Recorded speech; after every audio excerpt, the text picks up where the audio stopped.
Good morning. Pleased to be joined with Vice Chair Ted Lieu.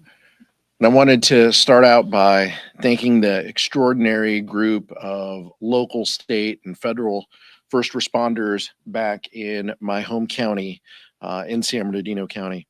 The line fire broke out late last week there, and the brave men and women who are first responders are working around the clock to keep property and people safe.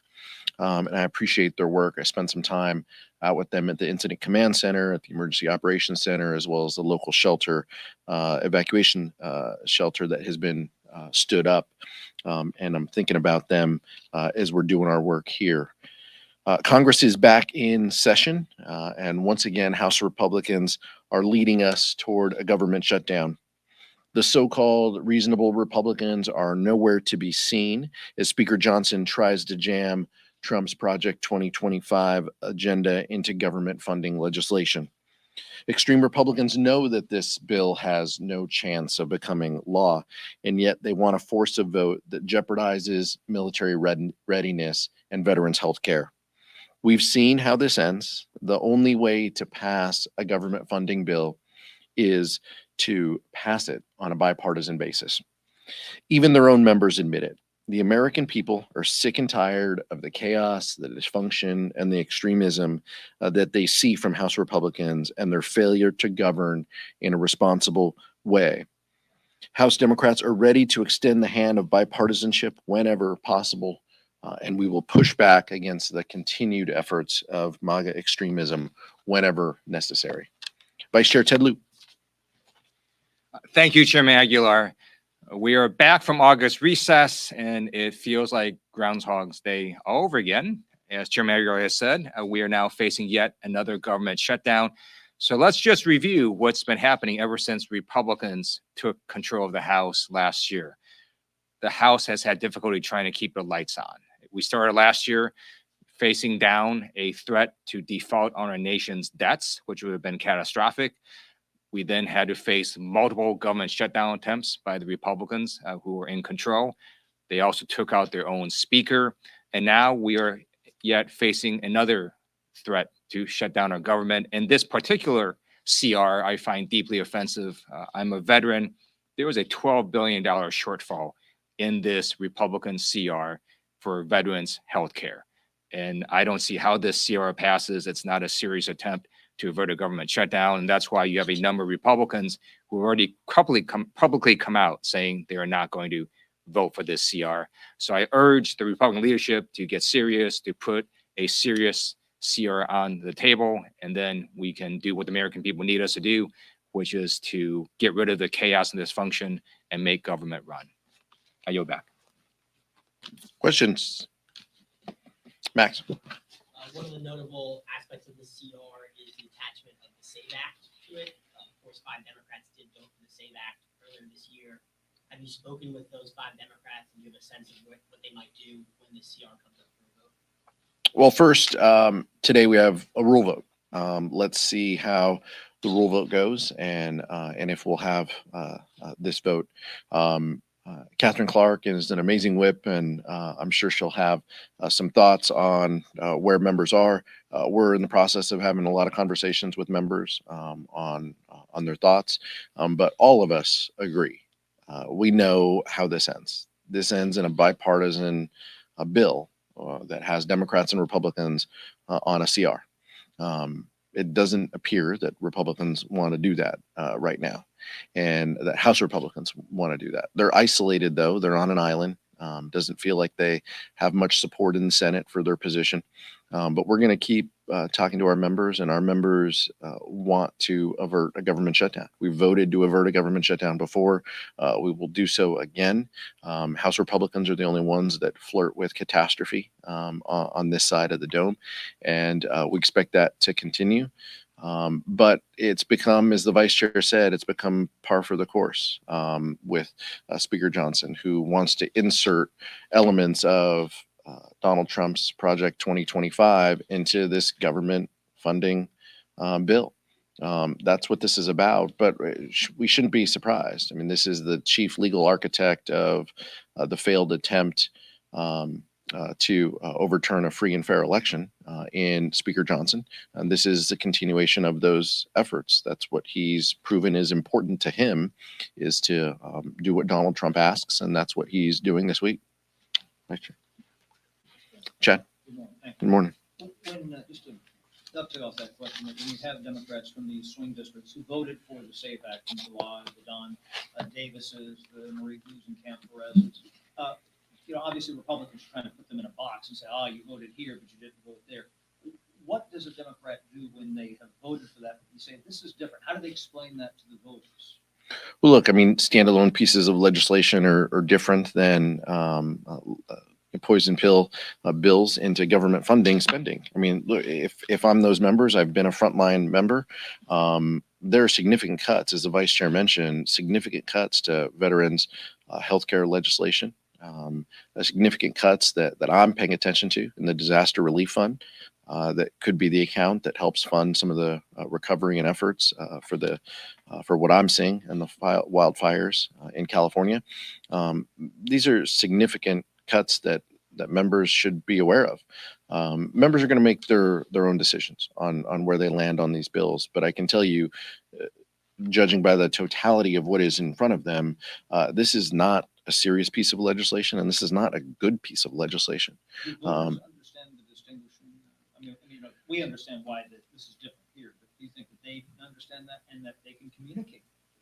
Sure. I mean, in this hyper partisan moment, I understand the desire to want to talk about how this plays back home, from a communications perspective.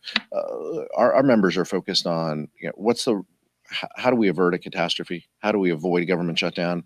That's what members are concerned about. Primarily, if you want to get into the politics of this, a lot of the attack ads have already been written. So our members are concerned about, how we avoid government funding lapsing. That's the important work that we need to do this month. That's what they are concerned about. And then we're going to let the politics go where they go in October. But right now, this is the job in front of us. Nick. Are you going to be watching tonight's presidential debate? And if so, what are you watching?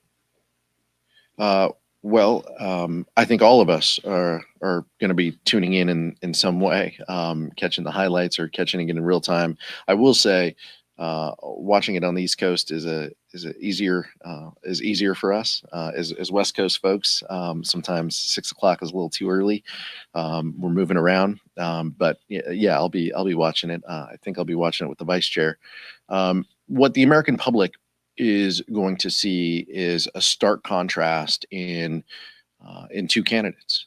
One who's a seasoned prosecutor who is going to make her case, and one who is a felon.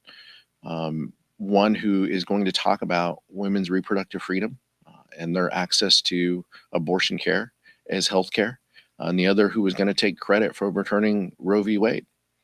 One who is going to advocate for increased tax cuts to millionaires and billionaires, and the other who is going to talk about a tax cut for 100 million families across this country. To bring housing more in reach for so many. That's what they're going to see. And I think that contrast is going to be on display. And we look forward to watching. But look, I mean, make no mistake, Donald Trump has been on a debate stage. He's the most of anybody in modern times. He's going to do what he's going to do, and he's going to speak to his base. But we know that she's going to be ready, and the vice president is going to be ready and polished. I know the vice chair has known her a number of years as well, but we're excited for what we're going to see tonight.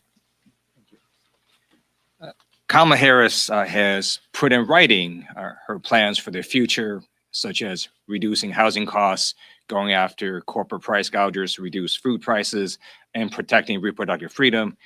Donald Trump talks about Hannibal Lecter. So that's a choice we have in November.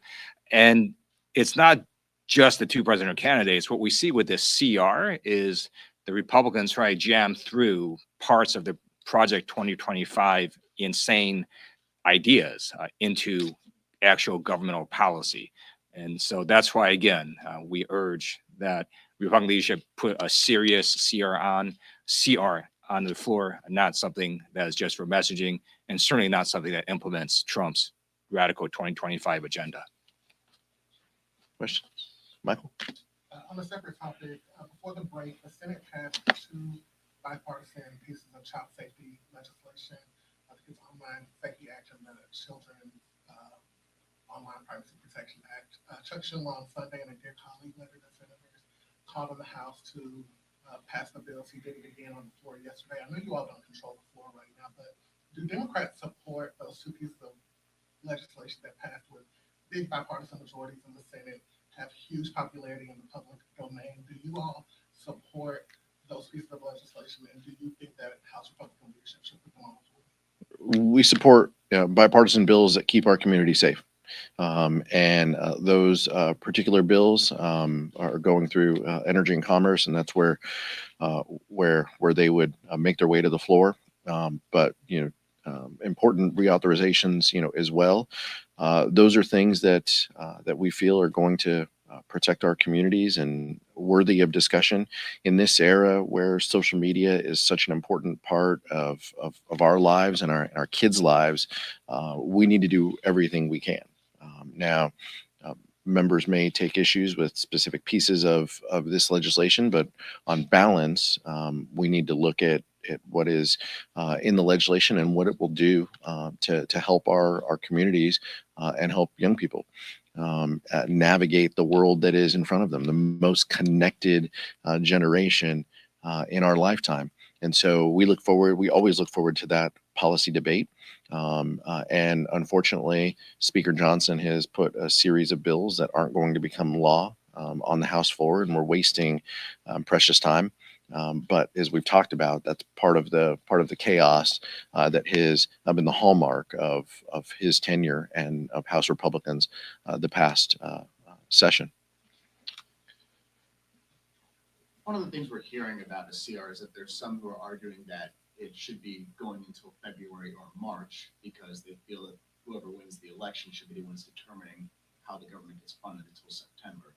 Do you agree with that notion, or do you think a CR needs to be within this year, this calendar year? Well, you should be specific, because the only people arguing that point are House Republicans, and specifically House leadership.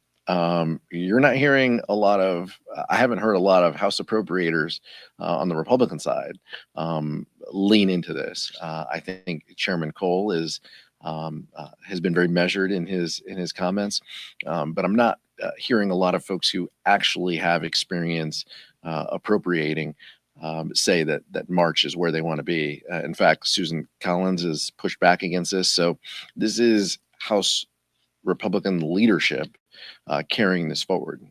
I think it is important for the House to do its work as soon as possible by putting out a 6-month date. We're not meeting the needs of the American public, and we're giving up before even trying. And so I think what is important is to have a shorter CR to get our work done, and to have something done before the end of the year for the new Congress to begin. I think that's the most important thing. Thank you so much.